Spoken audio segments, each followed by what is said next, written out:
Au nom du Père, du Fils, du Saint-Esprit. Amen. Seigneur Jésus, tu connais mon inconstance et mon infidélité. Tu sais combien je suis faible. Alors je demande en ton nom que notre Père céleste envoie son Esprit pour que quotidiennement je puisse entreprendre la lecture du catéchisme de l'Église catholique et que mon cœur s'ouvre à la tradition enseignée par ton Église, ma mère. Que je puisse ajuster toutes mes actions et mes œuvres à son enseignement. Mon Jésus, avec confiance j'abandonne la constance et la fidélité de toute la démarche entre tes mains. Que Saint Michel Archange et mon ange gardien protègent et défendent chaque moment quotidien consacré à cette lecture. Maintenant, avec toi et par ta voix, disons: Notre Père, qui es aux cieux, que ton nom soit sanctifié, que ton règne vienne, que ta volonté soit faite sur la terre comme au ciel. Donne-nous aujourd'hui notre pain de ce jour. Pardonne-nous nos offenses comme nous pardonnons aussi à ceux qui nous ont offensés. Et ne nous laisse pas entrer en tentation, mais délivre-nous du mal. Amen. Ensemble, mon Jésus d'amour, saluons notre sainte maman, la Vierge Marie. Entre ses mains, je remets mon cœur, mon âme, ma volonté et ma vie, afin que par ses soins règne en moi la volonté du Père, et qu'en ses mains mes œuvres soient gardées, transformées, en parfaite offrande rayonnante de la lumière de Dieu, pour sa gloire, le salut des âmes et la consolation des âmes du purgatoire. Je te salue Marie, comblée de grâce. Le Seigneur est avec toi, tu es bénie entre toutes les femmes, et Jésus, ton enfant, est béni. Sainte Marie, Mère de Dieu, prie pour nous, pauvres pécheurs, maintenant et à l'heure de notre mort. Amen. Je te salue Marie, comblée de grâce, le Seigneur est avec toi. Tu es bénie entre toutes les femmes, et Jésus, le fruit de tes entrailles, est béni. Sainte Marie, Mère de Dieu, prie pour nous, pauvres pécheurs, maintenant et à l'heure de notre mort. Amen. Je te salue Marie, comblée de grâce, le Seigneur est avec toi, tu es bénie entre toutes les femmes, et Jésus, le fruit de tes entrailles, est béni. Sainte Marie, Mère de Dieu, prie pour nous pauvres pécheurs, maintenant et à l'heure de notre mort. Amen. Ô Saint-Esprit, par l'intercession du cœur immaculé de la Sainte Vierge Marie, et par le cœur chaste de Saint Joseph, donne-moi un cœur doux, humble, pur, miséricordieux et charitable. Rends-moi docile à tes célestes inspirations et prompte à y répondre. Que mon cœur enflammé de ton amour soit en toutes ses œuvres dans la volonté du Père, œuvrant ainsi sous ton joug léger et joyeux. Père céleste, je fais ces demandes par les mérites, les œuvres et les souffrances de Jésus-Christ, ton Fils bien-aimé. En mon nom, au nom des âmes de ma famille, au nom des âmes de mes proches, au nom des âmes qui se sont recommandées à mes prières, au nom des âmes constituant ta Sainte Église, le pape, les cardinaux, les évêques, les prêtres, les religieux et religieuses, les laïcs, au nom des âmes qui ne te connaissent pas, des âmes des païens, des âmes des hérétiques, des âmes des apostats et des âmes froides, en tout temps, dans les siècles des siècles. Amen. Troisième point. Les offenses à la vérité. Numéro 2475. Les disciples du Christ ont revêtu l'homme nouveau créé selon Dieu dans la justice et la sainteté qui viennent de la vérité. Voir la lettre aux Éphésiens chapitre 4 verset 24. Débarrassés du mensonge, voir la lettre aux Éphésiens chapitre 4 verset 25, ils ont à rejeter toute méchanceté et toute ruse, toute forme d'hypocrisie, d'envie et de médisance. Voir la première lettre de Saint Pierre chapitre 2 verset 1. Numéro 2476. Faux témoignage et parjure, quand il est émis publiquement un propos contraire à la vérité, revêt une particulière gravité. Devant un tribunal, il devient un faux témoignage. Voir le livre des Proverbes, chapitre 19, verset 9. Quand il est tenu sous serment, il s'agit d'un parjure. Ces manières d'agir contribuent soit à condamner un innocent, soit à disculper un coupable ou à augmenter la sanction encourue par l'accusé. Elles compromettent gravement l'exercice de la justice et l'équité de la sentence prononcée par les juges. Numéro 2477. Le respect de la réputation des personnes interdit toute attitude et toute parole susceptible de leur causer un injuste dommage.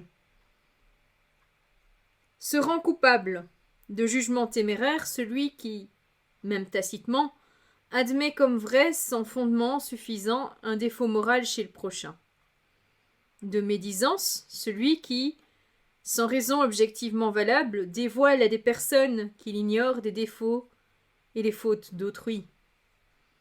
De calomnie, celui qui, par des propos contraires à la vérité, nuit à la réputation des autres et donne occasion à de faux jugements à leur égard. Numéro 2478. Pour éviter le jugement téméraire, chacun veillera à interpréter autant que possible, dans un sens favorable, les pensées, paroles et actions de son prochain. Tout bon chrétien doit être plus prompt à sauver la proposition du prochain qu'à la condamner. Si l'on ne peut la sauver, qu'on lui demande comment il la comprend, et s'il la comprend mal, qu'on le corrige avec amour. Et si cela ne se suffit pas, qu'on cherche tous les moyens adaptés pour qu'en la comprenant bien, il se sauve. Saint Ignace. Numéro 2479. Médisance et calomnie détruisent la réputation et l'honneur du prochain. Or, l'honneur est le témoignage social rendu à la dignité humaine. Chacun jouit d'un droit naturel à l'honneur de son nom, à sa réputation et au respect. Ainsi, la médisance et la calomnie lèsent les vertus de justice et de charité. Numéro 2480. Est à proscrire toute parole ou attitude qui, par flatterie, adulation ou complaisance, encourage et confirme autrui dans la malice de ses actes et la perversité de sa conduite. L'adulation est une faute grave si elle se fait complice de vices ou de péchés graves. Le désir de rendre service ou l'amitié ne justifie pas une duplicité du langage. L'adulation est un péché véniel quand elle désire seulement être agréable, éviter un mal, parer une nécessité, obtenir des avantages légitimes. Numéro 2481. La jactance ou vantardise constitue une faute contre la vérité. Il en est de même de l'ironie, qui vise à déprécier quelqu'un en caricaturant de manière malveillante tel ou tel aspect de son comportement. Numéro 2482. Le mensonge consiste à dire le faux avec l'intention de tromper. Saint Augustin. Le Seigneur dénonce dans le mensonge une œuvre diabolique. Vous avez pour père le diable. Il n'y a pas de vérité en lui. Quand il dit ses mensonges, il les tire de son propre fond, parce qu'il est menteur et père du mensonge. Voir l'Évangile selon saint Jean, chapitre 8, verset 44. Numéro 2483. Le mensonge est l'offense la plus directe à la vérité. Mentir, c'est parler ou agir contre la vérité pour induire en erreur. En blessant la relation de l'homme à la vérité et au prochain, le mensonge offense la relation fondatrice de l'homme et de sa parole au Seigneur. Numéro 2484. La gravité du mensonge se mesure selon la nature de la vérité qu'il déforme, selon les circonstances, les intentions de celui qui le commet, les préjudices subis par ceux qui sont les victimes. Si le mensonge en soi ne constitue qu'un péché véniel, il devient mortel quand il lèse gravement les vertus de justice et de charité. Numéro 2485. Le mensonge est condamnable dans sa nature. Il est une profanation de la parole qui a pour tâche de communiquer à d'autres la vérité connue.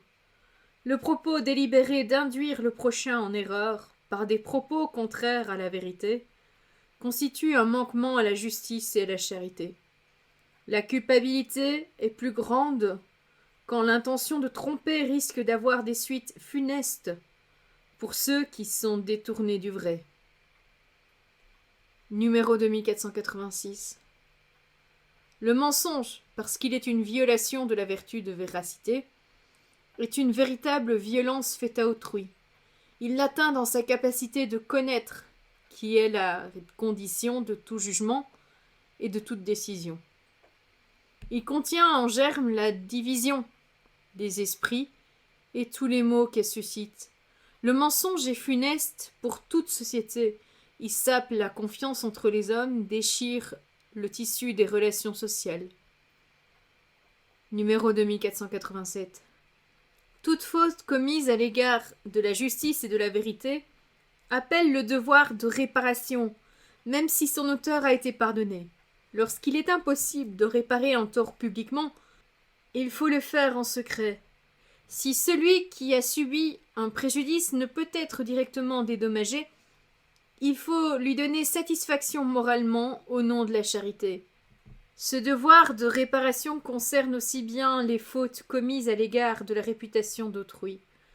Cette réparation morale et parfois matérielle doit s'apprécier à la mesure du dommage qui a été causé. Elle oblige en conscience. Voilà, c'est tout pour aujourd'hui. Je vous souhaite à tous une bonne et sainte journée. Que le Seigneur nous bénisse tous et que notre ange gardien veille bien sur chacun d'entre nous. Que la paix habite votre cœur et le cœur des membres de votre famille. Au nom du Père, du Fils, du Saint-Esprit. Amen.